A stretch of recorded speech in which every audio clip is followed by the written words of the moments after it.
Sometimes your whole world can change in the flash of a moment. For us, that moment came with the smell of smoke. One ordinary night, a fire started. It tore through our home, taking everything with it. The walls that held our laughter, the beds where our children dreamed, the kitchen where I had stirred so many pots of love. We stood outside, watching the flames eat our memories, and all we had left were the pajamas on our backs. In that cold, dark street, we were safe, we were together, but we were homeless. It's a feeling I wouldn't wish on anyone. A hollow, empty feeling that settles deep in your bones. We had lost our anchor, our safe place, and we had no idea what the next day would bring. The council put us in an emergency hotel. It was a clean room with beds, but it wasn't a home.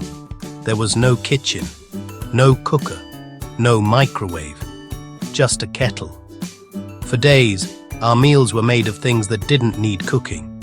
Cereal for breakfast, sandwiches for lunch, crisps and biscuits for dinner. My children, used to the smell of spices and the warmth of a proper dinner, started to ask for simple things. "Mummy, can we have some hot soup? Can we have pasta?" Each question was like a small heartbreak. I am a mother. I am a feeder. My greatest joy is putting a plate of warm, comforting food in front of my family. And I couldn't even do that. In the evenings, the corridors would smell of desperation. Kettle noodles, the quiet hiss of a travel iron toasting a cheese sandwich in foil. A secret, forbidden act of love. Parents trying to give their children a tiny piece of normal. A little bit of warmth in a cold situation. We were grateful for a roof over our heads, of course we were. But the lack of a kitchen felt like a loss all over again. A kitchen is the heart of a home. It's where you gather. It's where you talk. It's where you heal. Without it, we felt adrift. Every morning I would leave the hotel and go to my job. I worked in the canteen of a large tech company. Here, there was food everywhere, mountains of it, glistening pastries, sizzling bacon, bowls of fresh fruit, huge trays of lasagna, fragrant curries, colorful salads, a place of abundance where people could eat their fill. As I served the employees, I couldn't help but think of my children. I would pile hot, nourishing food onto someone's plate, and my heart would ache. They'd eat half while scrolling, then throw the rest away. They had no idea what a luxury that hot meal was. A few miles away, my family ate another cold sandwich. A cruel contrast. Work was warm and full of flavor. Home was cold and bland. The hardest part was the end of lunch service. Trays of perfectly good food scraped into the bin. An overflowing canteen bin. Whole dishes of pasta barely touched. Heaps of roasted vegetables. Loaves of fresh bread. It was heartbreaking. Waste of care, waste of effort, waste of hope. Every bin bag felt heavy, with food, with guilt, with anger. Why was this happening? The injustice burned hotter than the fire that took our home.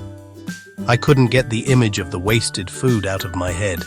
It followed me home each night. I knew I had to do something. I asked my manager, what happens to all the leftover food? The answer, health and safety. We can't risk giving it away.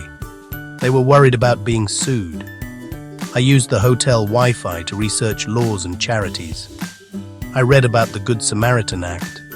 The biggest barrier wasn't the law, it was fear, and no system to connect food to people. I needed to build a bridge between a canteen full of leftovers and a hotel full of hungry families. My next step, find partners. I couldn't do this alone.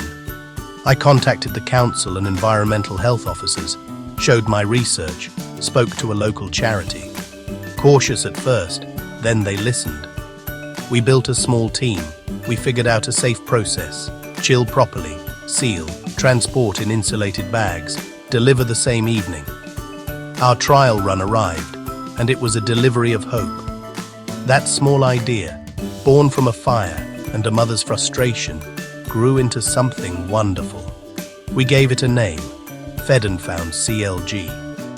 Our mission was simple, Rescue fresh, hot, uneaten food from corporate canteens and get it to the people who need it most. We started with my workplace and our hotel. Then others joined. We showed it was safe. It made sense. Businesses saved on waste. Families got a hot meal. Fed&Found has delivered thousands of meals and saved tons of food. But the real story is in the faces of the children when they see lasagna instead of a sandwich. It's in the tears of relief from a parent who didn't know how they'd provide dinner, and the dignity of eating the same quality food someone had at work. Losing our home was the worst thing, but it opened my eyes. It lit a fire to fight waste and fight for fairness. My hope is simple: a world where food isn't wasted while people go hungry. Until that day, we will keep building bridges, turning one company's leftovers into a family's feast. Everyone deserves a seat at the table. Everyone deserves to be fed and to be found.